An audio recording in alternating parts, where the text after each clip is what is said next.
Assalamualaikum warahmatullahi wabarakatuh. Pada video kita kali ini, kita akan membahas materi bab keempat, yaitu tentang aksi nyata para pelindung bumi mengenai teks berita.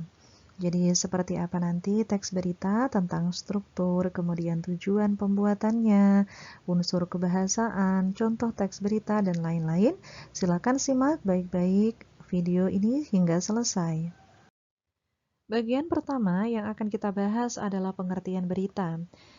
Dari KBBI, jika kita mencari makna kata berita, artinya adalah ada kabar, cerita, atau keterangan mengenai kejadian atau peristiwa hangat. Nah, sedangkan pengertian dari teks berita itu sendiri adalah teks yang berisi informasi mengenai suatu hal, kejadian, atau peristiwa yang terjadi dan masih hangat dibicarakan oleh banyak orang. Jadi tentang teks berita ini ya, bentuknya lebih kompleks, yaitu merupakan bentuk dari suatu wacana yang isinya adalah informasi untuk khayalak ramai. Yang kedua adalah fungsi berita. Pada dasarnya, berita berfungsi untuk memberikan informasi kepada masyarakat terhadap hal-hal yang terjadi di sekitarnya, sehingga menambah wawasan pembaca atau pendengarnya. 3. Jenis berita. Jadi secara umum, berita dibagi menjadi dua bentuk. Yang pertama adalah berita cetak. Contohnya adalah koran ataupun majalah. Jadi bentuk seperti ini bisa kita lihat langsung atau kita pegang secara langsung. Sedangkan yang kedua adalah berita digital. Jika bentuk yang kedua ini contohnya ada berita di televisi, radio, ataupun dari gawai. Jadi misalnya dari gawai ini misalnya kalian ketika membaca berita di Google kah atau di media sosial ya nak ya, itu termasuk juga ke dalam bentuk berita yang digital. Bagian yang keempat adalah unsur teks berita. Unsur atau bagian dari teks berita ini ada the king-nya atau rumus cepatnya, yaitu adiksimba. A adalah unsur kata apa.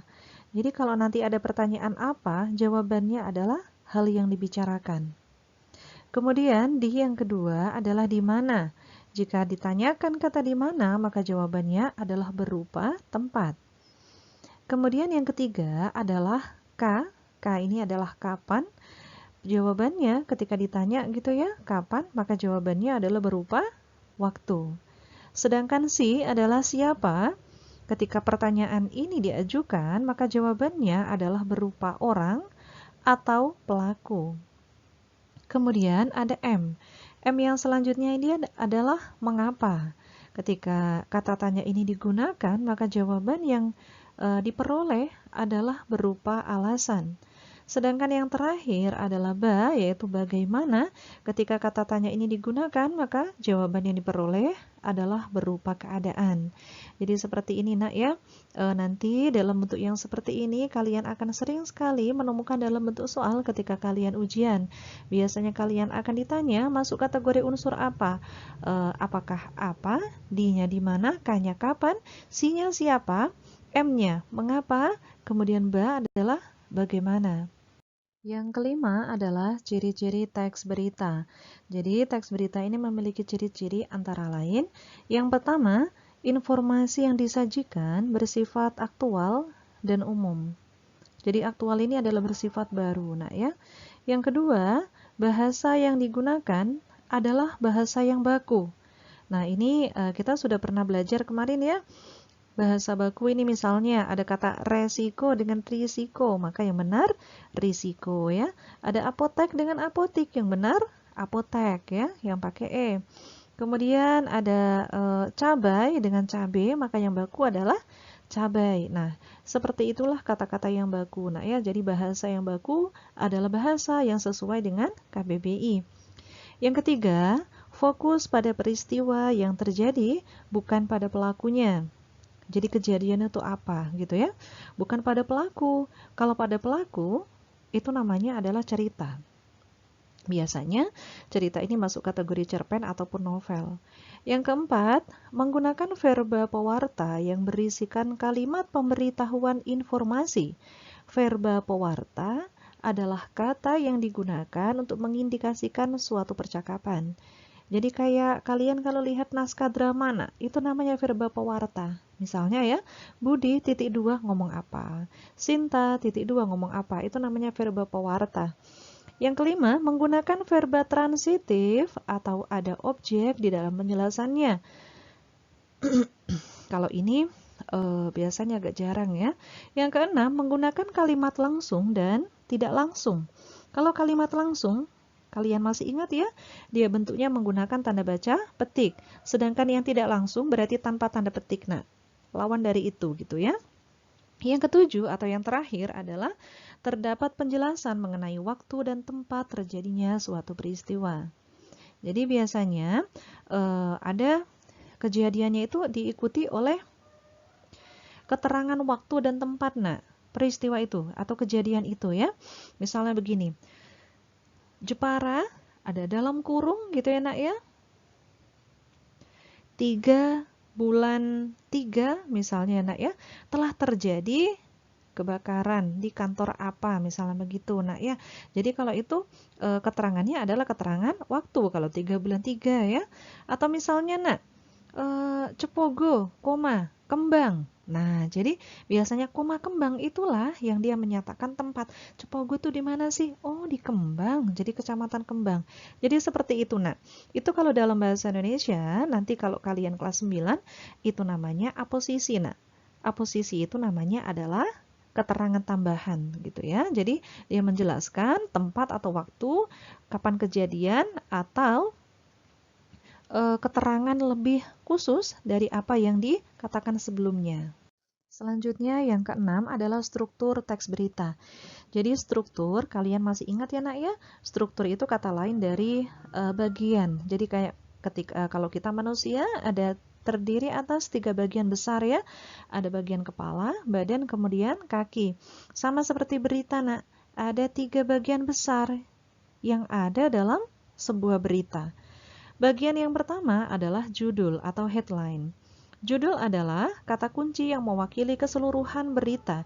Biasanya judul berisi tentang apa kejadian yang akan dibahas dalam berita. Nah, jika ini masuk dalam sebuah soal, biasanya ibu yakin sekali kalian biasanya mudah untuk menentukan begitu ya manakah judul dalam teks berita tersebut gitu ya. Pasti biasanya letaknya paling atas, dia dicetak tebal, bentuknya lebih besar dari teks yang di bawahnya, kan begitu ya. Itu kalau judul, nak. Yang kedua, ada yang namanya teras berita atau dalam istilah asingnya atau bahasa Inggrisnya itu adalah lead.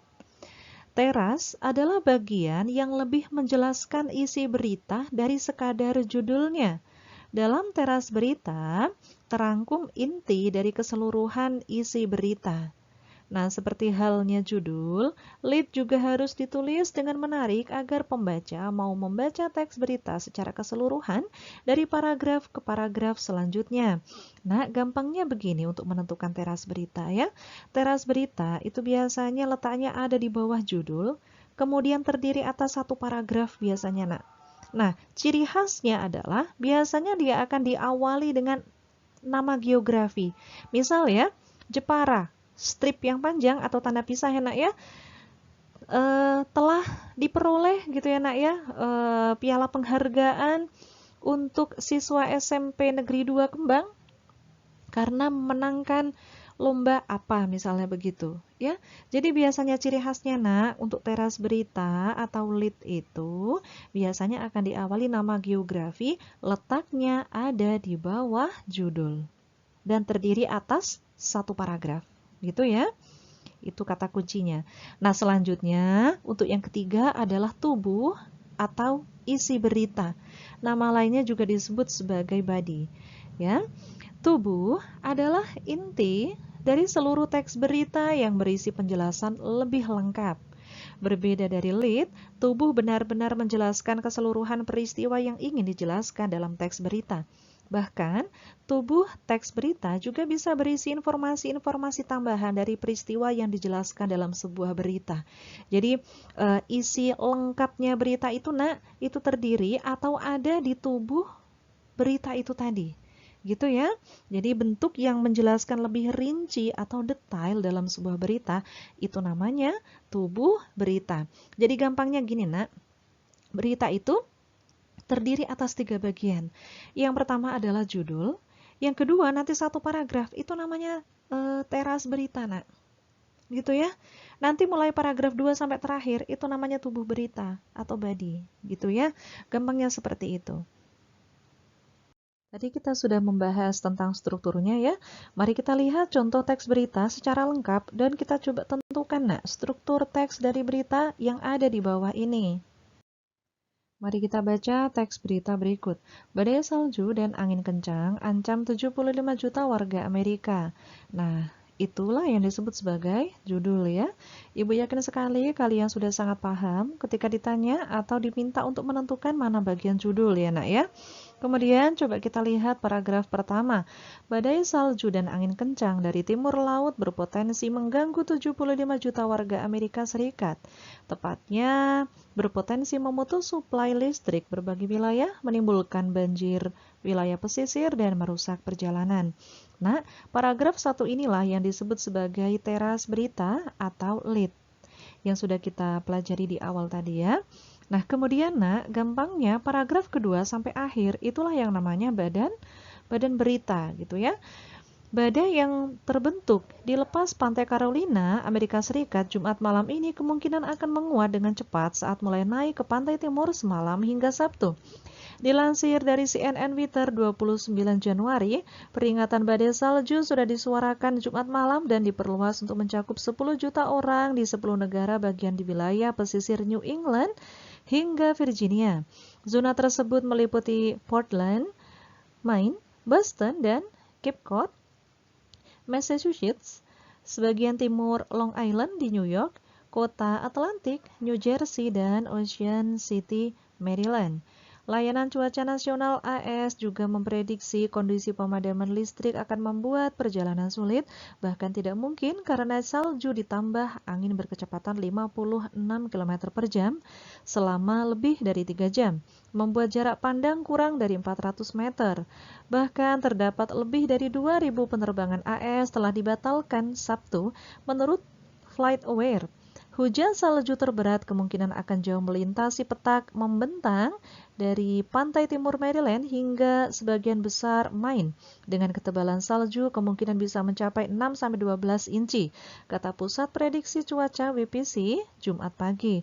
Jika badai tersebut mencapai Boston, maka kota itu bisa mencatat rekor hujan salju terparah dalam satu hari sebesar 23,6 inci yang pernah terjadi pada 17 Februari 2003. Badai tersebut diperkirakan akan mendorong terjadi hujan salju lebat dan angin kencang di seluruh bagian timur laut. Tetapi dampak pasti di seluruh wilayah masih dipertanyakan. Nah, itulah ya. Jadi kita ulang kembali, bagian yang paling awal, badai salju dan angin kencang ancam 75 juta warga Amerika, itu adalah bagian judul. Kemudian paragraf pertama, badai salju sampai kata merusak perjalanan, ini adalah yang disebut sebagai teras berita atau lead.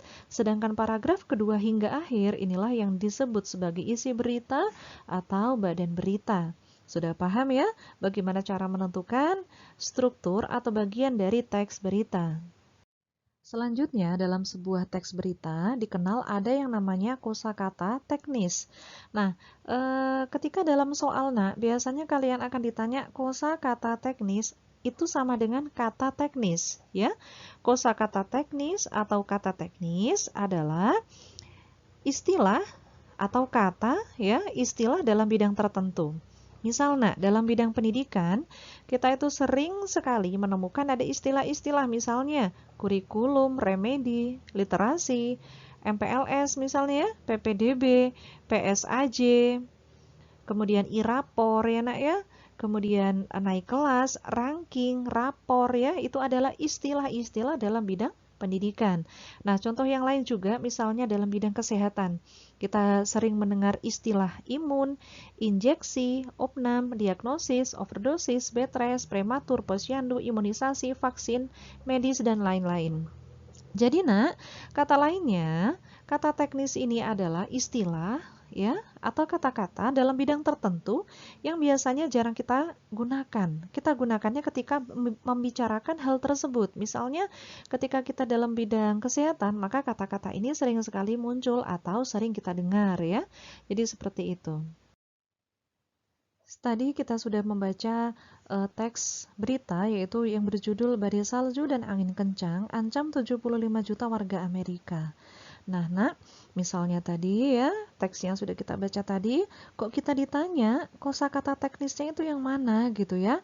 Maka kita nak cari istilah-istilah yang ada dalam teks tersebut. Misalnya, dalam teks tersebut ada kata supply, CNN Wither, ada kata zona, ada kata rekor. Itulah yang namanya istilah atau kata teknis. Ya nak ya.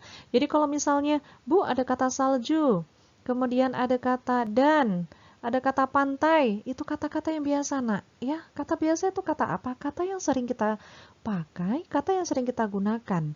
Nah, tapi kalau ada kata supply, CNN Wither, zona, rekor, itu pasti ini ada dalam bidang tertentu. Bidang apa yang diomongkan? Oh ternyata ada dalam bidang ini nak ya, bencana yang dibicarakan di Amerika itu. Gitu ya. Jadi kata teknis atau kosakata teknis ya nak ya, ini merupakan kata atau istilah dalam bidang tertentu. Misalnya kok ada kata makan, jadi itu bukan istilah nak ya.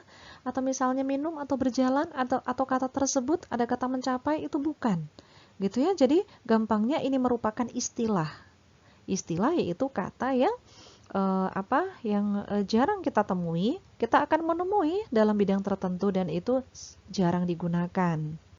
Selanjutnya kita akan membahas unsur kebahasaan dari teks berita. Jadi nak, bahasa dalam teks berita itu ada ciri-cirinya.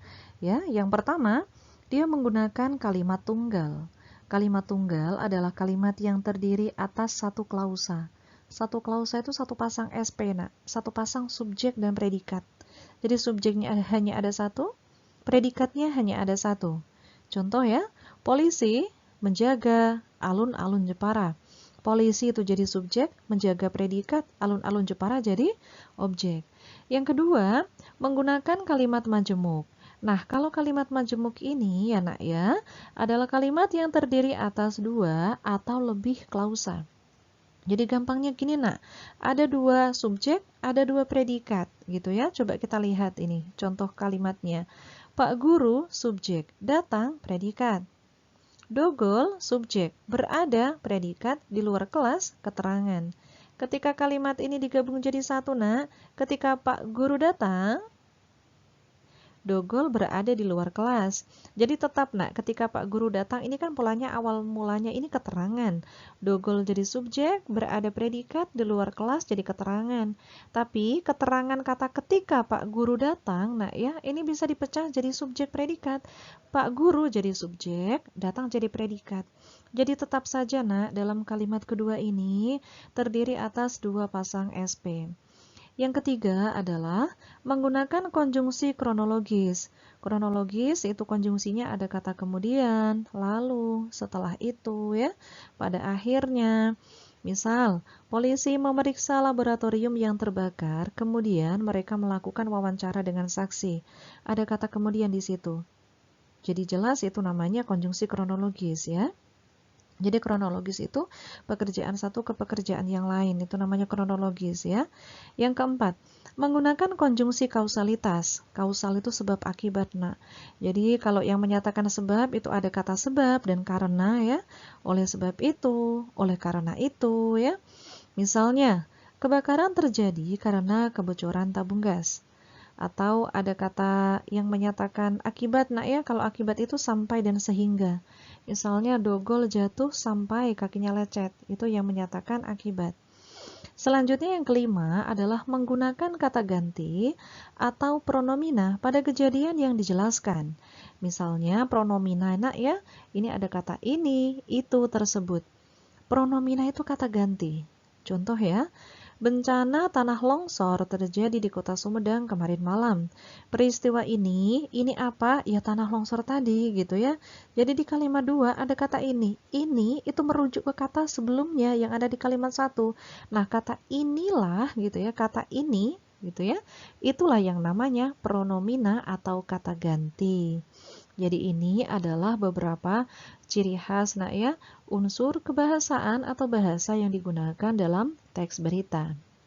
Itu tadi pembahasan kita tentang teks berita, mulai dari pengertian, kemudian tujuan, ya, kemudian kita sudah menentukan struktur dan unsur kebahasaannya, maka kalau misalnya nanti ada pertanyaan atau ada hal-hal yang ingin ditanyakan, silakan. Kita akhiri video pembelajaran kita kali ini. Wassalamualaikum warahmatullahi wabarakatuh.